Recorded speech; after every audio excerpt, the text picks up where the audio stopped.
좋은 날입니다. 성령님께서 오늘도 여러분의 심령 가운데 큰 은혜와 평강으로 함께 해주시기를 주님의 이름으로 축복합니다.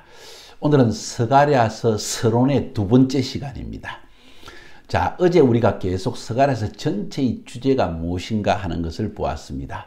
자, 그렇다면 스가랴서를 왜 썼을까 하는 이 스가랴서를 쓴 동기, 모티브를 아는 것은 매우 중요합니다. 어제도 잠깐 언급했습니다. 전체의 주제가 이스라엘 공동체, 유다 공동체를 하나님이 갱신시키는 것입니다. 회복시키는 것입니다. 리스토레이션과 리뉴얼, 이것이 중요한 목적이었습니다. 그것을 위해서는 성전 중심의 삶을 회복할 필요가 있다. 이것을 전하기 위한 것이었습니다. 좀 더 그 부분을 구체적으로 살펴보면 여러분, 제가 에스라서와 느헤미야서를 강의하면서 아주 반복해서 일부러 이야기한 것이 BC 538년도에 고레스 왕의 칙령에 의해서 이스라엘 백성들의 첫 번째 포로귀환자가 스룹바벨의 지도하에 이스라엘로 돌아와서 특별히 예루살렘에서 성전 건축을 시작합니다. 자, 538년도에 이 고레스 왕의 칙령이 내려졌는데 사실은 537년인지 8년인지 정확하지는 않습니다. 자, 38년이라고 칩시다. 그래서 제가 앞부분에서도 이야기할 때 때로는 538년이라 이야기하기도 하고 때로는 537년이라고 이야기한 이유도 바로 여기 있습니다. 이해할 수 있기를 바랍니다.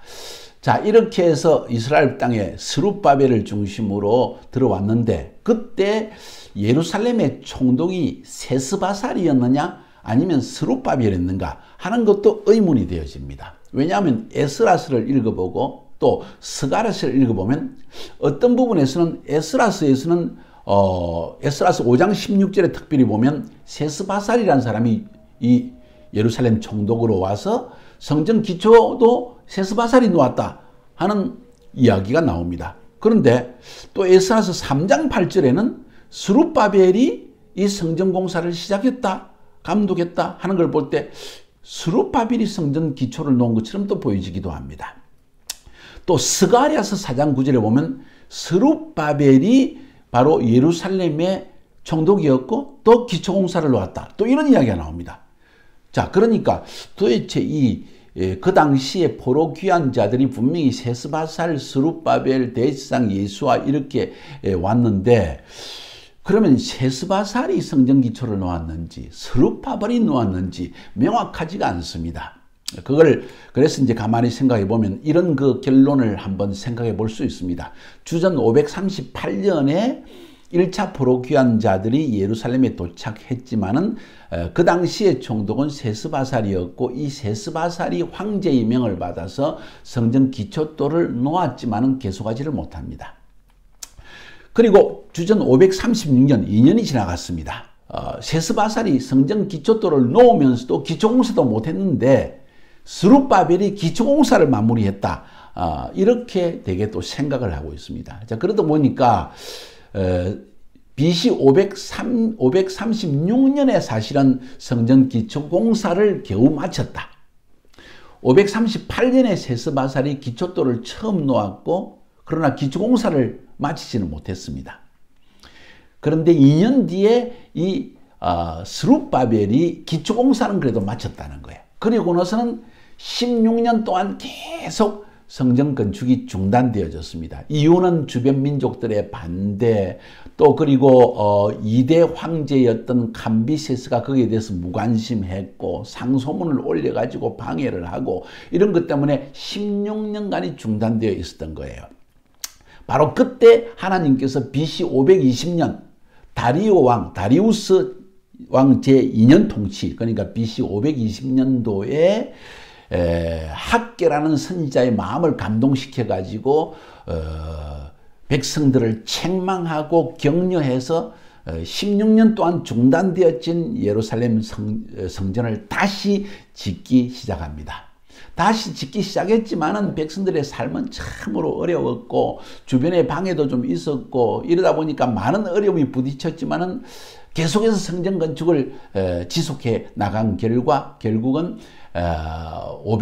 16년의 성전을 완공하게 되어집니다. 4년에 걸쳐서 성전을 이제 짓게 되는 거죠. 결국 학개 선지자의 예언 때문에 성전을 다시 건축, 기초공사 위에 성전 건축을 계속하기 시작했는데 스가랴 선지자는 이 학개가 이미 백성들에게 예언을 해서 건축을 시작했을 때 아직도 그럼에도 불구하고 삶은 어려웠고 고통스럽기 때문에 스가랴 선지자는 예언을 통해서 이 성전을 짓는 이유가 뭔지 아느냐? 지금 어렵다고 불평할 때가 아니다. 이것은 다가올 큰 메시아의 때를 준비하기 위한 것이다. 그러니까 이 일을 계속해라 하는 의미에서 성전이 왜 중요한지, 성전의 의미가 무엇인지, 성전과 메시아의 관계성이 뭔지, 성전과 열방과의 관계가 뭔지, 성전과 종말의 연관성이 뭔지 이것을 자세하게 이야기한 것이 바로 이 스가랴서라는 것입니다. 그래서 스가랴 선지자는 학개 선지자보다 더 깊은 예언을 지금 던지고 있는 것입니다. 우리가 서론 첫 번째 부분에서도 제가 여러분에게 말씀드린 것처럼 왜 스가랴서를 더 깊이 연구해야 되는가? 그것은 스가랴서가 바로 이스라엘 민족의 운명과도 연관되어지고 메시아의 오심, 우리로 말하면 예수님의 재림과도 연관되어지고 마지막 종말 때와도 연관되어지고 열방의 운명이 어떻게 될 것인가 그것과도 연관되어 있기 때문에 굉장히 중요하다는 거예요. 그러면서 1장부터 8장까지가 그런 이유 때문에 성전의 중요성을 이야기했다면 9장부터 14장까지는 어제 이야기한 것처럼 메시아가 오시는 길을 준비하는 것이 바로 성전을 세우는 것이다 하는 것과의 연관점에서 메시아의 오시는 일에 대해서 굉장히 강조하며 이 예언을 던집니다. 스가랴가. 그래서 9장부터 14장까지의 예언은 아마도 성전을 다 짓고 난 뒤에 스가랴가 백성들의 심령 가운데 성전은 지어졌는데 너무 초라하고 볼 것이 없는 그런 성전이니까 실망하여 있는 백성들, 삶도 어려운 가운데 있고 이건 뭐 성전을 지었지만 하나님의 축복도 없는 것 같고 그런 상태에 있는 백성들의 마음에 격려를 주고 큰 그림을, 미래적인 소망을 주기 위해서 스가랴가 9장부터 14장까지의 말씀을 예언을 전했을 것이다 하는 것이 일반적인 생각입니다. 그래서 보면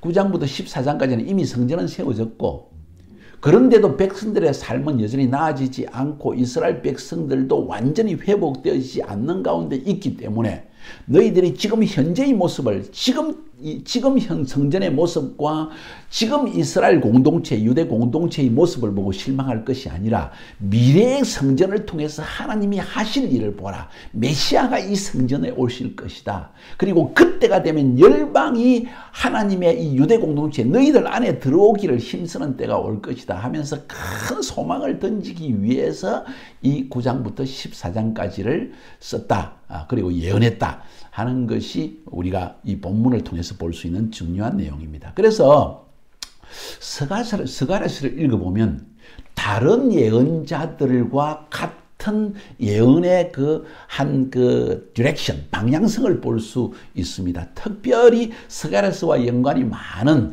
같은 그 예언을 담고 있는 예언서가 이사야서입니다. 이사야에서도 순이 일어나면 싹이 일어나는데 그런 표현인데 스가랴도 역시 똑같은 표현을 씁니다. 그 순, 싹은 예수 그리스도 메시아를 의미하는 것인데 그런 메시아에 대한 이야기를 이사야에서도 많이 가지고 있는 것을 우리가 볼 수 있습니다. 무엇보다도 다윗의 후손인 왕이 나타나서 열방을 심판하고 열방을 시온으로 이끌어와서 열방이 하나님 앞에서 여호와의 성전에서 경배하고 할 것이라는 큰 비전을 던지는데 그것도 이사야의 비전이었어요.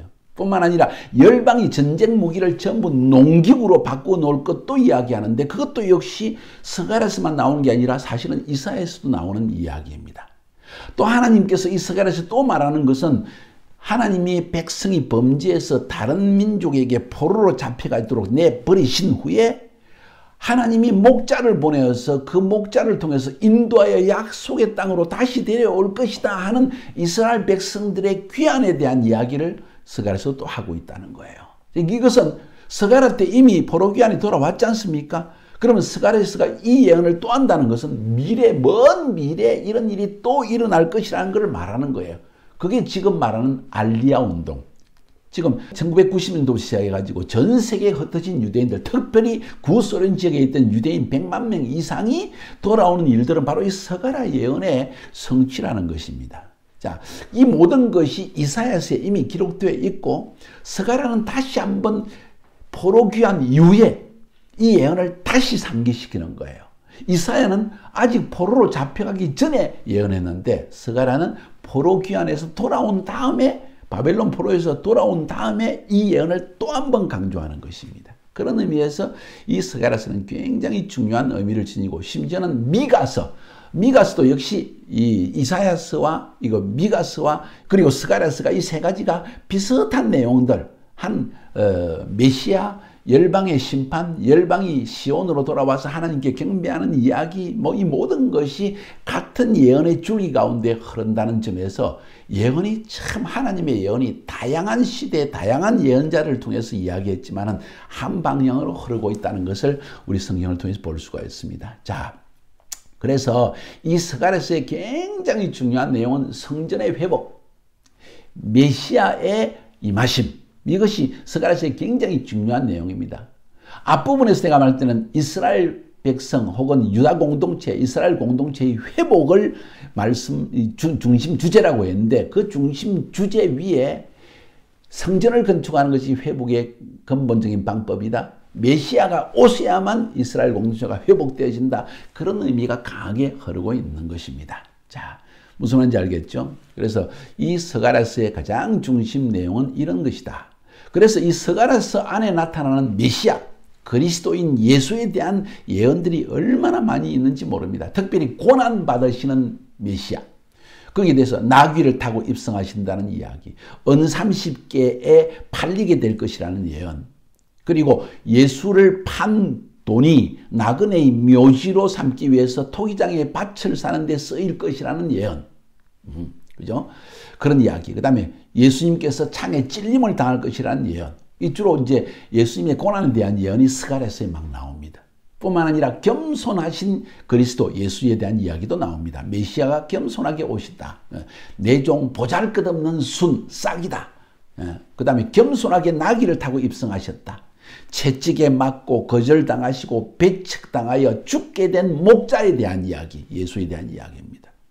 그리고 마지막으로 공의로운 심판자로서의 메시아에 대한 이야기가 또 나옵니다. 택한 백성에게는 영광과 승리를 주시지만 하나님을 대적하는 열방에 대해서는 멸망의 심판을 내리실 공의로우신 심판자라는 의미에서의 메시아도 또 여기에 서가랴서에 흐르고 있다는 것입니다. 그러니까 이 서가랴서가 얼마나 중요한 예언서인지를 지금 여러분에게 말씀드리는 거예요. 그래서 이 핵심 주제는 메시아를 통한 하나님의 택한 백성의 회복이다. 그 메시아가 오게 될 때 우리 자신도 회복되어져서 하나님의 택한 백성인 이스라엘의 언약 공동체, 카비넌트 커뮤니티 안에 우리도 함께 들어가게 되는 것이다 하는 것이 서가랴서 전체의 중요한 주제인 것입니다. 여러분, 그래서 함께 이 서가랴서를 기대하면서 연구해 봅시다. 그 안에서 하나님의 음성을 여러분이 들을 수 있기를 주님의 이름으로 축복합니다.